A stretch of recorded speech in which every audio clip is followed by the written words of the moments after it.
Okay, last time we looked at a still of my kitchen stuff, and here we're going to do some video. We're going to see the kitchen stuff in action, along with some additional things that I forgot to include last one. Like here's my pot. It's made of titanium, and the little lid that goes with it. See, REI, Taiware. All right. Here's this a windscreen that I made out of 2 Pepsi cans and some high temperature flue tape and a paper punch right there. You can see I've also used this one. Here's a stove made from a Fancy Feast cat food can and a hole puncher. And this is a little block of close-cell foam, and I put some of the high temperature flue tape on that. This kind of helps the stove insulate the stove from the ground and the ground from the stove. Here's my fire striker. That's good. I'm going to need that in a minute. My handy dandy lightest weight for the volume and the price, 16 ounce chai stained Starbucks cup. I've got several of those that I can use. A Lexan spoon, very important.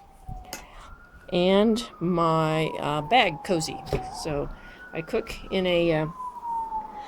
plastic bags. I boil the water. My food is dried in a bag, and then while the bag is, I pour the boiling water in the bag, and then I stick it in here to soak and stay warm until it's ready to eat. So it's made of Reflectix and just regular silver duct tape there on the side. That's not the high temperature stuff. We don't need that. And the all-important bottles of denatured alcohol. This is a measuring bottle that I use. And so for the purposes of the demonstration at hand, I squirt out 1 ounce. Okay, I don't have quite an ounce. Well, that's not going to boil much water. Well, we'll have to use a smaller amount of water. All right, so that's 2/3 of an ounce. Alcohol doesn't flow like water, so it's easier to use a little squirt thingy. All right, make sure this is doing good.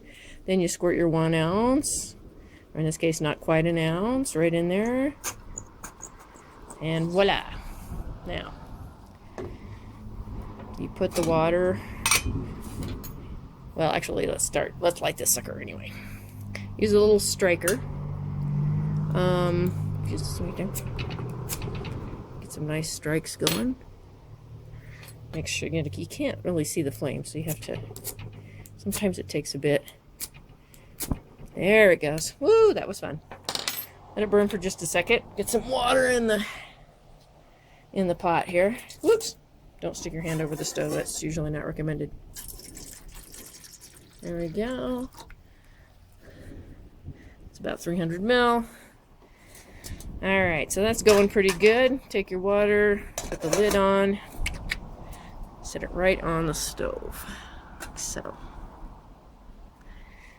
A little bit of a balancing act, you gotta be a little careful.